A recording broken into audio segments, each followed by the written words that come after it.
Hello children, class 12th chemistry में हम chemistry की सबसे इजी यूनिट स्टार्ट करेंगे जो है केमिस्ट्री इन एवरीडे लाइफ।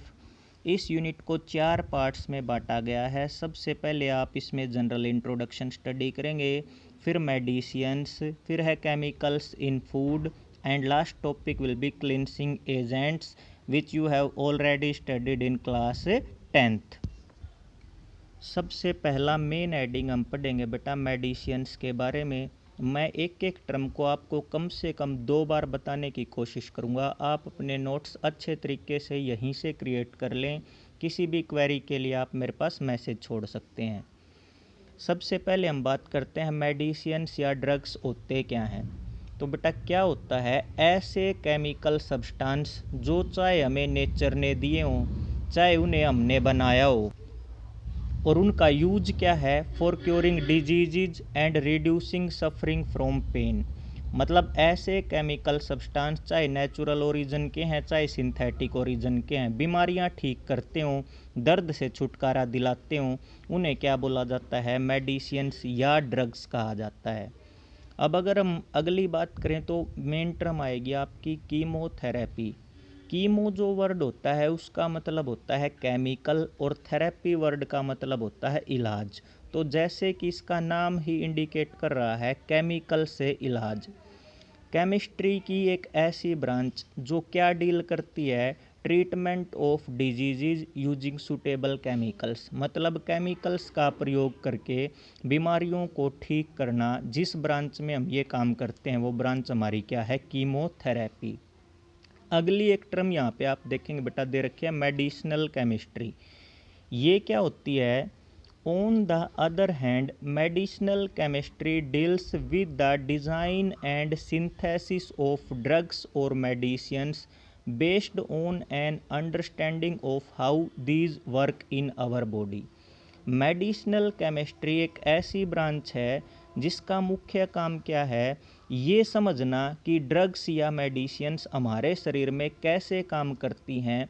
इस प्रोसेस का अध्ययन करके ड्रग को डिज़ाइन करना, ड्रग को बनाना। जिस ब्रांच में ये काम किया जाए उस ब्रांच को मेडिसिनल केमिस्ट्री बोला जाता है। अब हम पढ़ेंगे कि ड्रग्स और मेडिसिन्स एक्चुअल में होते क्या हैं। यहाँ से बेटा आप 3 टर्म क्रिएट करेंगे, मेडिसिन की डेफिनेशन, कीमोथेरेपी और मेडिसिनल केमिस्ट्री।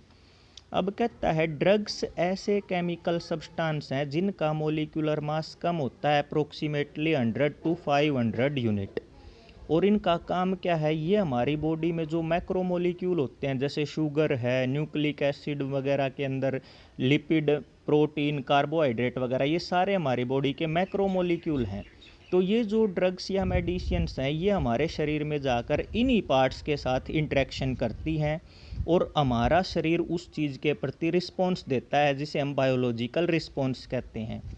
अब अगर वो बायोलॉजिकल रिस्पॉन्स क्योरेटिव है, थेरेप्यूटिक है, मीन्स ठीक होने वाला है, यूजफुल है, तो हम कहेंगे ये केमिकल्स हमारे लिए लाभदायक हैं और हम इन्हें क्या बोल देंगे, मेडिसिन्स। और फिर हम उससे ट्रीटमेंट करवाएंगे और प्रिवेंशन ऑफ डिजीज़, हम उस बीमारी से छुटकारा पा लेंगे। If however a drug is used in doses higher than those recommended by doctors, it acts as a potential poison. लेकिन यदि किसी ड्रग का प्रयोग डॉक्टर के द्वारा बताई गई मात्रा से ज़्यादा मात्रा में कर लिया जाए तो ये ड्रग फिर जहर बन जाती है।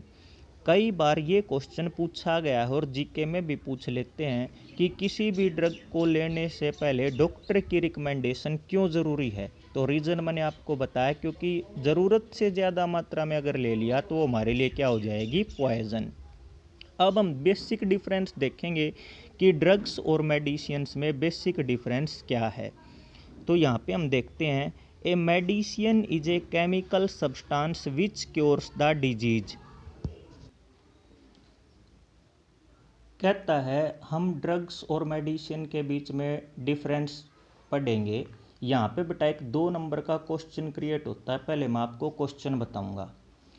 कहता है ऑल ड्रग्स आर मेडिसिन्स, जितनी भी ड्रग्स हैं वो दवाएं हैं, and all medicines are drugs, और सभी की सभी मेडिसिन ड्रग्स हैं। लेकिन हमारी जो सोसाइटी है और जो कानून है वो एक क्लियर कट डिस्टिंक्शन बताता है, दोनों के बीच में एक अंतर स्पष्ट करता है। अगर केमिकल पॉइंट ऑफ व्यू से, केमिस्ट्री पॉइंट ऑफ व्यू से बात करें तो दोनों में कोई डिफरेंस है नहीं। सभी ड्रग्स मेडिसिन्स हैं और सभी मेडिसिन ड्रग्स हैं, लेकिन समाज की नज़र में दोनों में अंतर है। क्या अंतर है, पहले हम उसी को स्टडी करते हैं। मेडिसिन एक केमिकल सब्सटेंस है जो बीमारी को ठीक करता है। इज सेफ टू यूज, कोई खतरा नहीं है। हैज़ नेग्लिजिबल टॉक्सिसिटी, ना के बराबर जहरीली है।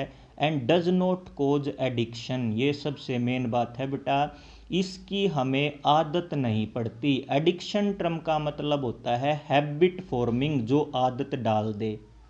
इसके विपरीत drug is a chemical substance which also cures the disease, drug भी एक ऐसा केमिकल सब्सटेंस है जो बीमारी को ठीक करता है, बट इज हैबिट फॉर्मिंग, लेकिन उसकी आदत पड़ जाती है। Causes addiction and has serious side effects, और उसके बहुत सारे साइड इफ़ेक्ट भी होते हैं। जैसे टेबलेट ले रहे हैं पेट को ठीक करने के लिए, पेट दर्द को ठीक करने के लिए, लेकिन उसके बजाय सिर में दर्द हो जाए, कोई और प्रॉब्लम क्रिएट हो जाए, तो वो साइड इफ़ेक्ट। तो यहाँ से आप क्वेश्चन बनाएंगे differentiate between medicine and drugs, और आई होप कि यहाँ से आप इसके आंसर को अटैम्प्ट कर लेंगे। अब हम बात करते हैं जनरली कि पेनिसिलिन और हीरोइन दोनों मेडिसिन हैं। क्यों? क्योंकि पेनिसिलिन एक इफ़ेक्टिव एंटीबैक्टीरियल एजेंट है जो बैक्टीरिया को ख़त्म करती है, और हीरोइन जो है वो एक पावरफुल पेन किलर है, दर्द से छुटकारा दिलाती है। पेनिसिलिन को तो हम मेडिसिन बोलेंगे। क्यों बोलेंगे? क्योंकि वो एडिक्टिव प्रॉपर्टीज शो नहीं करती। एक बार ले ली तो ऐसा नहीं है कि रोज़ लेनी पड़ेगी। लेकिन हीरोइन को हम ड्रग बोलेंगे। क्यों? क्योंकि ये मुख्य रूप से प्रोनाउंस्ड हैबिट फॉर्मिंग है और इसमें क्या होती हैं, एडिक्टिव प्रॉपर्टीज। तो ये ऊपर वाली बात समझाने के लिए आपको बताया गया है। अब हम बात करते हैं क्लासिफिकेशन ऑफ ड्रग्स। आज तक ये किसी एग्जाम में कभी कुछ नहीं पूछा गया, आपको जीके के लिए बता देता हूँ कि इसमें से क्या है क्या नहीं। आपको नोट करने की ज़रूरत नहीं है, खाली आप इसकी स्टडी दें, रीडिंग दें। जितना बताया जाता है नोट्स में क्या लिखना है आप उतना ही लिखें खाली। कहता है ड्रग्स को हम बहुत सारे तरीके से क्लासीफाई करते हैं, कुछ तरीके यहाँ पे हम डिस्कस करेंगे। सबसे पहला है on the basis of pharmacological effect. जैसे कि इसका नाम सजेस्ट करता है, ये क्लासिफिकेशन किस बात पर बेस्ड है? फार्माकोलॉजिकल इफेक्ट ऑफ ड्रग पे आधारित है। It is more useful for the doctors because it provides them the whole range of drugs available for the treatment of a particular disease infection. ये सबसे ज़्यादा बेनिफिशियल होती है doctors के लिए, क्योंकि इससे डॉक्टर्स को ये पता चल जाता है कि एक विशेष बीमारी के लिए मार्केट में कितनी दवाएं अवेलेबल है, कितनी रेंज है ड्रग्स की जो मार्केट में अवेलेबल है, जो एक पर्टिकुलर डिजीज के लिए यूज की जा सकती है। जैसे मैंने पहले भी बताया है एनाल्जेसिक्स के बारे में। एनाल्जेसिक वर्ड का मतलब होता है जो केमिकल दर्द से छुटकारा दिलाते हैं। पेन रिड्यूसिंग, रिड्यूस और किल पेन, वाइल एंटीसेप्टिक आइदर किल और arrest the growth of organism. मतलब अब जो भी दर्द से छुटकारा दिलाएगी उसको कौन सी कैटेगरी में रख दो? एनाल्जेसिक में। जो भी माइक्रो ऑर्गेनिज्म को मारेगी, नष्ट करेगी, उसको कौन सी कैटेगरी में रख दो? एंटीसेप्टिक में। तो इनसे हमें डॉक्टर्स लोगों को ये बेसिक नॉलेज मिल जाता है कि इस एंटीसेप्टिक्स के अंदर कौन सी दवा एक पर्टिकुलर डिजीज के लिए कामयाब है। दूसरी बात करते हैं ड्रग एक्शन के ऊपर कैसे क्लासीफाई करोगे। This classification is based on the action of drug on a particular biochemical process.